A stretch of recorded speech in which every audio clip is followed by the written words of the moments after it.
Hey everybody, it's me, Asinellus, and welcome back to another video. Welcome back to Reddit. Welcome to r/ProRevenge, an amazing place where we get to see people get the revenge that they truly deserve. Today we'll see an autistic child getting revenge at his bullies, a trash man, but more accurately, a bit of a butthole trash man, getting a nasty surprise when digging through someone else's garbage, and a landlord trying to evict her tenants over an electricity bill, but then having to pay a lot more. So if you guys think you'll enjoy, which I'm sure you will, then make sure to subscribe to the channel and stick around for the rest of the video.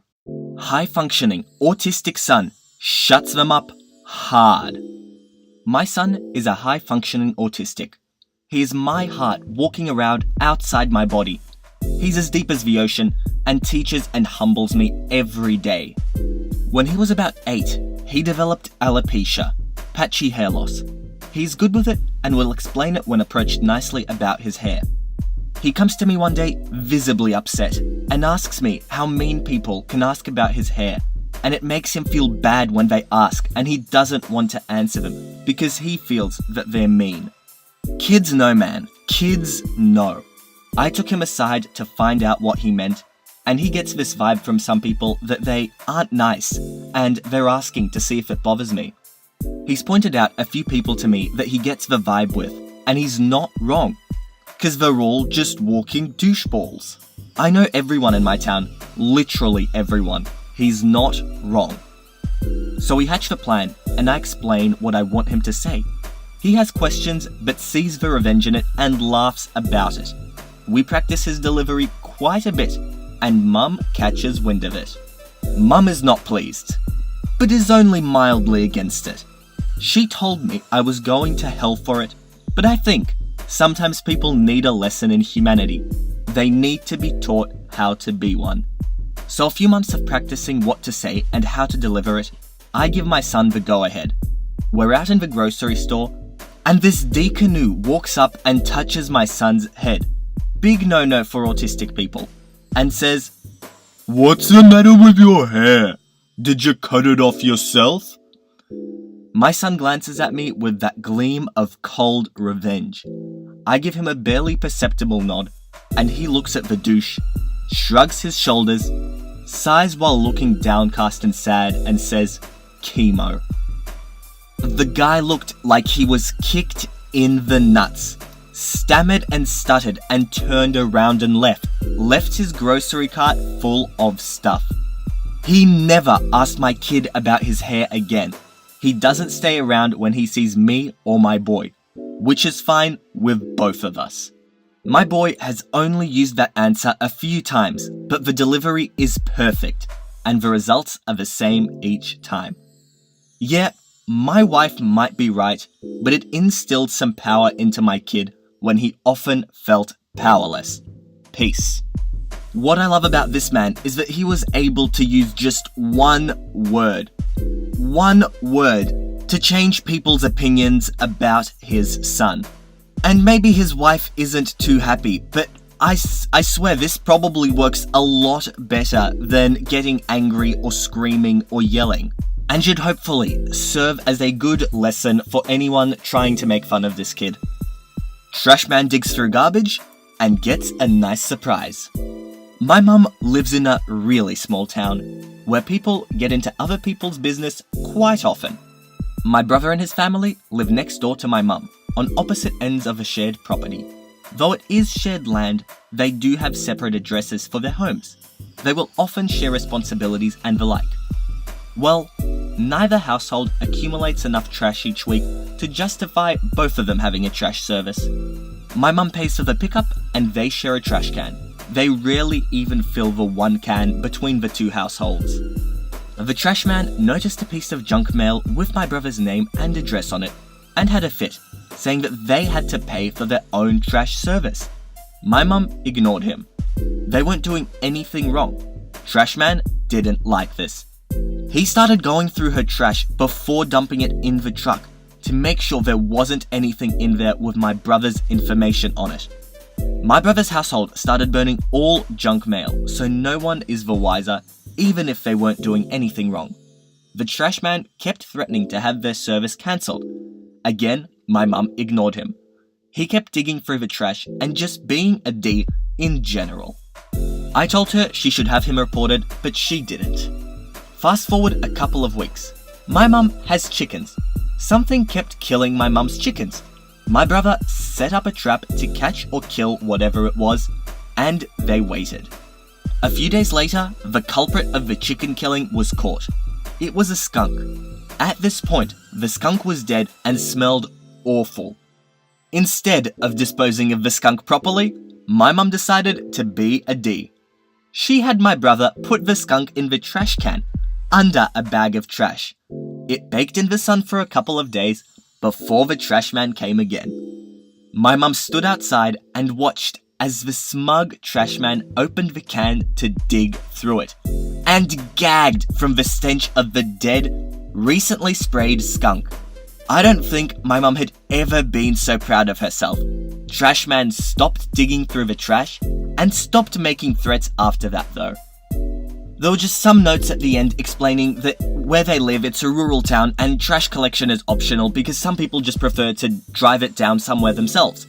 But really, this is just such a disgusting little story. On a hot day, trash cans smell bad enough as it is, honestly. It's horrible. But putting a skunk in there and letting him basically just rot in there for 3 days, that would not smell good. Landlord tries to evict us in the middle of winter. Ends up costing her more money. About 5 months after leaving my wife, and my best friend having a falling out with his girlfriend, we ended up moving in together in a 1-bedroom basement apartment near downtown. Here's the cast of the story. My best friend Joe, the landlord Carol, because she reminds me of my evil stepmother, the fire marshal Bill, health inspector Jenny, our lawyer Jim, and the building inspector Charles.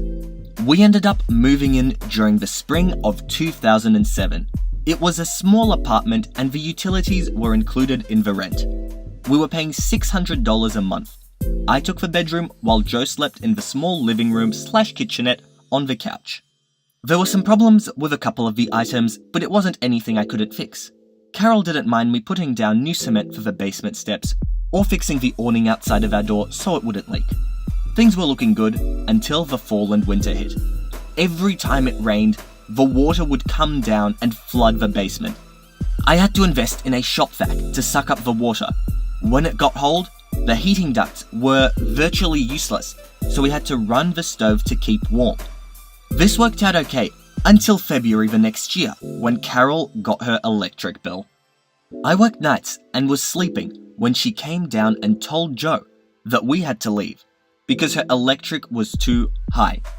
He tried to explain to her that the heat down here didn't work and we were freezing. She didn't care. Joe wakes me up and tells me this. I was not having it.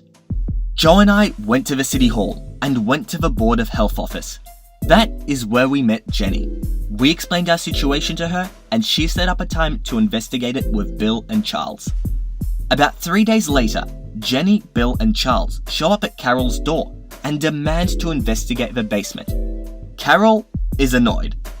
As they all come into our apartment, they start listing all the violations, such as inadequate heat, unpadded carpet flooring, no second exit, no access to fuse panels or circuit breakers. Carol starts arguing with Joe about this. She didn't want to talk to me because I was white and Joe was black, as she was. Even still, Joe didn't like her. Why did you call them? I didn't. Who did? I did. You had no right to do this. We don't have a lease. Oh, no? What do you call this then? I pull out the agreement we all signed and showed her that electric was included in the rent. Jenny and Charles looked at it as well and said this does constitute a tenancy at will agreement. She was ordered by the city to repair and bring the basement up to code, as long as we were living there. About 2 weeks later, HVAC contractors showed up to start working on putting a separate heating system in the basement. Also, a county sheriff showed up about another 4 weeks after with letters of eviction for both Joe and I. In Massachusetts, eviction cases go through civil court, but the tenant's lawyer can have the case moved to housing court. Housing court leans more towards the tenant than the landlord. We speak to our lawyer Jim, who believes we can get our security deposit back, but not much else. Joe is looking to move in with his new girlfriend, and I'm planning on taking her old place, which is only around the block from where we live now. In the meantime, while we're still there at her house, she still has to get it up to code, and we don't have to pay her. We show up to housing court when Jim tells us our hearing is. Carol also shows up with her lawyer. We wait quietly on the other side of the hall while Jim goes to speak to Carol and her attorney. Jim gives her the proposal for her to pay our security deposit back and Jim's fee. She refuses the offer, and Jim tells her that we will go to trial then. He comes back and tells Joe and I this, and says he will call us when we have to appear. We agree, and we all leave. As we're leaving, I see Carol having an argument with the meter maid, who is writing her a ticket for not putting money in the meter. Joe and I are laughing so hard as we drive by her. After Joe and I moved out, she settled for the deposit and lawyer's fees. I ended up getting $600 back, but after we left, the inspectors all came back and told her she couldn't rent out the basement anymore. With everything totaled up, she ended up spending over $7,000 in upgrades, another $1,100 in both mine and her attorney fees, plus my $600. She ended up putting the house on the market. No one would buy it. I think to this day, it's still up for sale. Any takers? And that's why you always read the contracts that you sign, because sometimes some good may just come out of it. But honestly, I thought that not paying for her parking was just that little cherry on top. She just must be one of those entitled people who just doesn't care about others and just wants the best for herself, so she really got what she deserved. Alright guys, that's it from me. I hope you all enjoyed this video as much as I did. Because there is nothing quite as satisfying as a little bit of sweet revenge. If you're still watching and want to know, I am getting a mic. It should currently be shipping, so hopefully the audio will improve very soon. But otherwise guys, just subscribe to the channel, hit that like button, and wait for more videos to come out. At the moment, there's a few every week, and I'm hoping to increase that very shortly, so stick around and see what happens. But for now guys, I hope that you all enjoyed, and all I want to do is see you all here next time. See you later guys.